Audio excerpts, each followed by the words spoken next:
I was waiting in the undertow, set adrift with featherweight like bones, unaware of where my heart would flow. I was waiting in the undertow. Salut à tous et à toutes, j'espère que vous allez bien. Alors aujourd'hui, on va parler d'un objectif Tamron qui vient de débarquer sur la monture Z, la monture de Nikon. C'est pas un nouvel objectif, c'est un objectif qui existe déjà depuis quelques temps pour d'autres montures, mais là, il vient d'être ouvert à la monture Z, donc c'est une super chose. C'est le 28-75 G2 pour génération 2. Donc le 28-75 qui ouvre à 2.8. C'est un objectif qui est très apprécié pour sa polyvalence, mais aussi son assez bon rapport qualité-prix, vu que c'est un objectif qui ouvre à 2.8 de manière constante et qui a aussi des très bonnes qualités optiques. Donc moi, j'avais jamais eu l'occasion de mettre la main sur un Tamron, même de manière générale. C'est la première fois que j'utilise un objectif Tamron, et donc j'étais assez curieux de faire cet essai pour vous. Mais avant qu'on attaque cette vidéo, on a aujourd'hui un sponsor qui est le cloud photo 100% français Zooméo. Alors Zooméo, c'est une société qui est basée en Isère, près de Grenoble, ma terre natale. C'est pour ça que j'étais très fier aussi de vous en parler. C'est un cloud qui est 100% français, qui est fiable et qui est sécurisé, qui vous permet soit de sauvegarder vos photos sur leur plateforme, soit de les partager très facilement. Pour la partie sauvegarde, ce qui est très intéressant, c'est que c'est très simple à utiliser, vu qu'ils ont des applications sur mobile, sur ordinateur, qui vous permet de sauvegarder automatiquement vos photos. Ils ont aussi un plugin directement dans Lightroom, et vous pouvez aussi sauvegarder vos photos directement en format RAW sur leur plateforme. Et puis il y a toute une interface avec une gestion de mots-clés qui vous permet de retrouver facilement vos photos. Pour la partie partage de photos, vous pouvez très bien partager vos photos tout simplement de manière sécurisée avec vos proches, mais aussi avec vos clients. Par exemple, pour ceux qui font des photos de mariage, etc., ça peut être intéressant d'utiliser une plateforme comme ça. Mais il n'y a pas que ça. La plateforme propose aussi tout un service autour de la photo, vu que vous pouvez très bien faire imprimer vos photos. Donc, ils ont tout un labo photo qui est à l'intérieur de Zooméo. Donc, c'est eux qui gèrent l'impression et l'expédition de la photo jusqu'à ce que vous la receviez. Donc, ça peut être tout fait sur un seul site et sur une seule plateforme. Donc, ça, c'est ultra intéressant. Et pour les pros, vous pouvez même vendre vos photos depuis Zooméo, et c'est eux qui vont gérer l'expédition à votre client, etc. Donc il y a plein de choses vraiment intéressantes pour cette plateforme 100% française, je le précise, qui est entièrement sécurisée. Si vous êtes intéressé par Zooméo, je vous ai mis un lien dans la description ainsi qu'un code qui vous permet de bénéficier de moins 75% de réduction sur les abonnements annuels. Donc c'est parfait pour découvrir et pour essayer cette plateforme. Revenons maintenant à notre essai du jour, le Tamron 28-75 2.8 génération 2. C'est important, c'est la deuxième génération qui vient d'être adaptée sur la monture Z. Cet objectif m'a été envoyé en prêt par Tamron il y a quelques semaines et j'ai pu l'emmener dans pas mal de situations parce que vu que c'est un zoom transstandard, c'est un objectif avec lequel on peut faire énormément de choses. Justement, c'est le but de ces zooms-là, c'est de pouvoir un peu tout faire avec. Donc j'ai vraiment fait beaucoup de choses avec, de la photo, de la vidéo. Donc on va parler un petit peu de tout ça. Dans un premier temps, j'aimerais vous parler de qualité de fabrication, mais aussi d'ergonomie. Alors déjà, la première chose, ce qui est très intéressant, c'est que ce Tamron est fabriqué au Japon. Donc c'est un point qui peut être peut-être important pour certains. Pour ce qui est des matériaux utilisés, alors la monture est en métal, mais le reste de l'objectif est fait dans un plastique dur. C'est ce qui est le plus commun à l'heure actuelle et ça permet d'avoir des objectifs qui sont quand même assez légers. D'ailleurs, pour ce qui est du poids, c'est un objectif qui est assez léger pour un transstandard qui ouvre à 2.8, vu qu'on est sur 550 grammes. Puis il est également assez compact. Vous avez l'objectif qui s'étend un petit peu quand vous allez zoomer, mais ça reste quand même un objectif qui est assez contenu.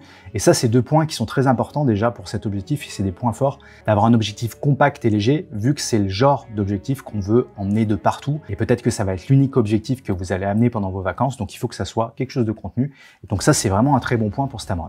Pour ce qui est de la qualité d'assemblage, elle est vraiment très bonne. On a un objectif qui est solide dans la main, il n'y a pas de jeu au niveau de la bague de zoom. D'ailleurs, il y a une assez bonne résistance. Je trouvais cette résistance parfaite, pas trop léger, mais pas trop dur non plus. Il y a une deuxième bague qui sert pour la mise au point, si vous voulez faire la mise au point en manuel. Vous avez également un bouton sur le côté que vous pouvez paramétrer pour plusieurs fonctions, soit passer de l'autofocus au focus manuel, soit pour passer d'un point de focus à un autre. Ça, c'est assez intéressant pour ceux qui font de la vidéo, vu qu'on peut enregistrer une position de mise au point par ce bouton, ensuite faire notre mise au point sur un deuxième plan, par exemple, et passer facilement de l'un à l'autre. C'est-à-dire, on peut changer la vitesse dans le logiciel sur l'ordinateur. Alors ça implique de faire les manipulations sur l'ordinateur et de paramétrer ça une fois et ensuite d'utiliser son objectif comme ça sur le terrain. Également à noter que malgré le port USB-C, l'objectif est quand même tropicalisé. Puis également, il y a un joint au niveau de la monture qui permet d'éviter que la poussière ou que l'humidité rentre au niveau de votre capteur. Parlons maintenant de la qualité optique de cet objectif et déjà du range, donc c'est-à-dire la plage de focale que propose cet objectif. Donc 28-75, on appelle ça un objectif transstandard. Moi, je trouve que c'est une plage qui est très intéressante. Bon, on trouve souvent des objectifs 24-70.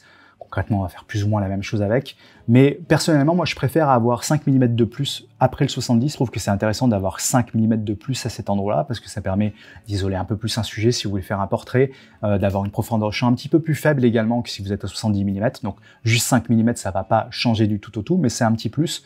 Et puis, finalement, 28 mm ou 24 mm, Personnellement, ça m'a pas gêné. Dans ce que j'ai fait avec cet objectif, j'ai trouvé que 28 mm, c'était largement suffisant. D'ailleurs, je filme cette vidéo aujourd'hui avec le Tamron réglé à 28 mm, à l'ouverture 2.8 et monté sur un Nikon Z9.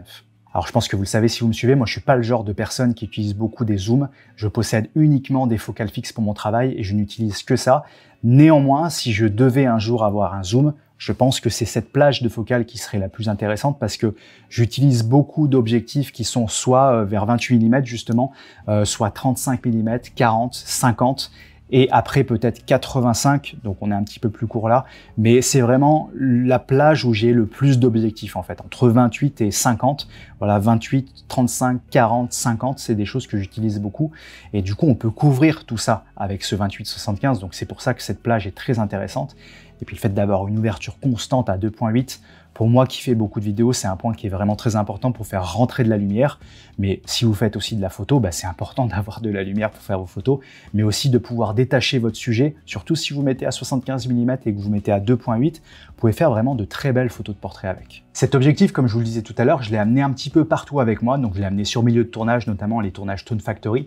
Pour ceux qui me connaissent aussi, vous savez que je tourne les épisodes pour une chaîne de musique qui s'appelle Tone Factory. Et j'ai utilisé cet objectif comme plan principal lors de tournage de nos vidéos, donc il a très bien fonctionné dans ce cas-là. Je l'ai utilisé également lors de ces mêmes tournages pour faire des plans de produits, parce qu'il y a un gros point fort aussi sur cet objectif, c'est la faible distance de mise au point, alors qui est glissante en fonction de la focale que vous utilisez. Vous pouvez être plus proche à 28 mm qu'à 75 mm, mais à 75 mm, on peut être quand même très proche, et pour moi qui fais beaucoup de photos et de vidéos produits, c'est très important d'avoir ça sur un objectif, et j'ai trouvé que je pouvais avoir de super plans avec ce 28-75. Et puis aussi, j'ai fait tous les plans de ma future vidéo que vous pouvez voir ici, le micro que je suis en train d'utiliser là.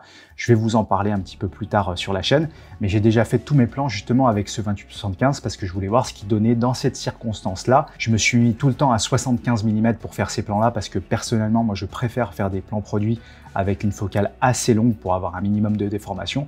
Et dans ces cas-là, je trouve qu'il fonctionne très bien. L'ouverture à 2.8 est d'ailleurs idéale pour ça parce qu'on arrive quand même à bien détacher l'objet de l'arrière-plan, donc on a un beau flou d'arrière-plan dont on parlera un petit peu plus tard, mais on a quand même pas mal de profondeur de champ pour voir une grande partie du sujet en focus, donc ça c'est très intéressant. Également, en parlant toujours de vidéo, la bague de mise au point est assez douce à utiliser, on peut la régler en linéaire ou non linéaire, ça se passe sur l'ordinateur pour régler tout ça.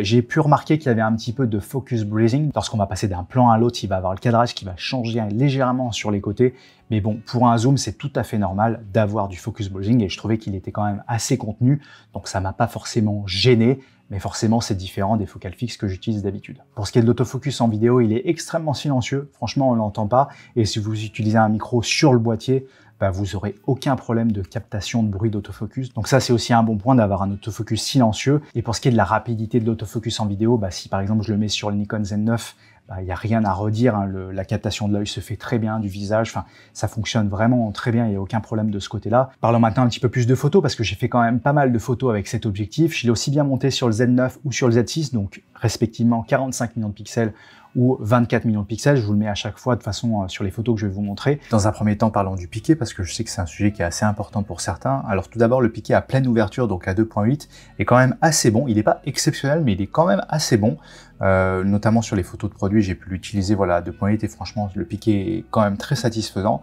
Dès qu'on commence à fermer à 3.2, ça pique déjà plus. Et puis là, fermer à f5 par exemple, on a un piqué qui devient très bon. Pour tout ce qui est photos de paysage, photos de nature, etc., je l'ai trouvé vraiment excellent, en tout cas dans le cadre pour lequel est destiné cet objectif, c'est-à-dire par exemple faire des photos de vacances, photos de voyage, c'est vraiment idéal parce que le range de 28 à 75 est très utile. On peut faire des plans quand même assez larges avec le 28 mm. Forcément, vous ne pourrez pas tout prendre en photo, mais des fois prendre tout en photo, c'est pas si bien que ça. 28 mm en paysage, c'est largement suffisant. 75, ça permet quand même de bien isoler des sujets. Ce que j'ai beaucoup aimé aussi, j'en ai parlé sur la partie vidéo, mais c'est la faible distance de mise au point.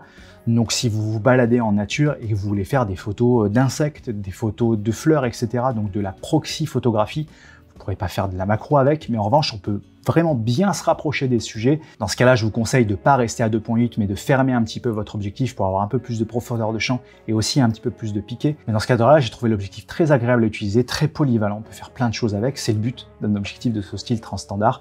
Et puis voilà, le 2.8, ça permet quand même de bien isoler les sujets. Lorsque vous faites des photos de nature, notamment d'une fleur, vous mettez à 2.8, le flou d'arrière-plan est très agréable. D'ailleurs, vous pouvez le voir ici. Voilà, je trouve que le flou est assez doux quand même pour un 2.8.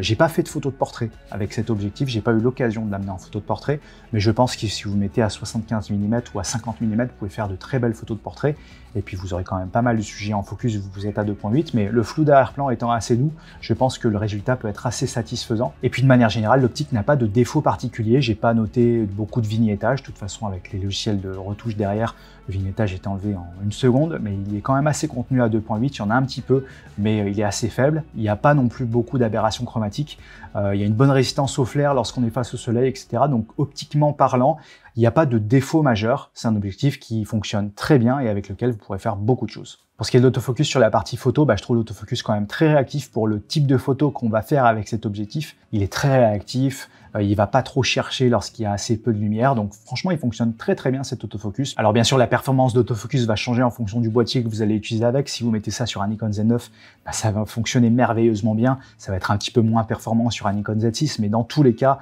sur n'importe quel Nikon Z, l'autofocus sera largement suffisant pour 95% des utilisations. Voilà, je pense que j'ai fait le tour de ce que j'avais à vous dire sur ce Tamron 28-75 2.8 G2 pour monture Z. C'est un objectif qui est très polyvalent, qui n'a pas de défaut particulier, donc vous pouvez l'utiliser dans plein de circonstances. Honnêtement, il fonctionne très bien de partout, même si c'est un zoom très classique, il n'y a pas de défaut, mais il n'y a pas non plus de particularités qui font que l'objectif a du charme. Mais il fera très bien le travail, aussi bien en vidéo qu'en photo. Et si vous cherchez ça, si vous cherchez de la polyvalence, d'avoir un objectif que vous pourrez amener partout en vacances avec vous, en voyage ou même professionnellement, parce que de par sa bonne qualité de fabrication, puis son ouverture constante à 2.8, on peut faire vraiment beaucoup de choses avec. Voilà, en tout cas, merci pour votre attention. J'espère que cette vidéo vous aura plu et vous aura été utile. D'ailleurs, si vous êtes intéressé par cet objectif Tamron, je vous invite à passer par le site français Digitphoto et à renseigner mon code créateur lors de votre achat. Mon code créateur, c'est Dimitri. Vous renseignez ça dans le panier. En utilisant ce code, c'est tout simplement Digitphoto qui me remet une partie de son bénéfice. Ça vous coûte rien, mais moi, ça me soutient beaucoup. Donc, en tout cas, merci beaucoup pour votre attention. J'espère vous avoir été utile. Et si vous avez la moindre question, n'hésitez pas à me la poser dans la zone de commentaires. Je me ferai un plaisir de vous lire et de vous répondre. Sur ce, je vous dis à très bientôt. Salut. I was waiting in the undertow. Can't touch the bottom.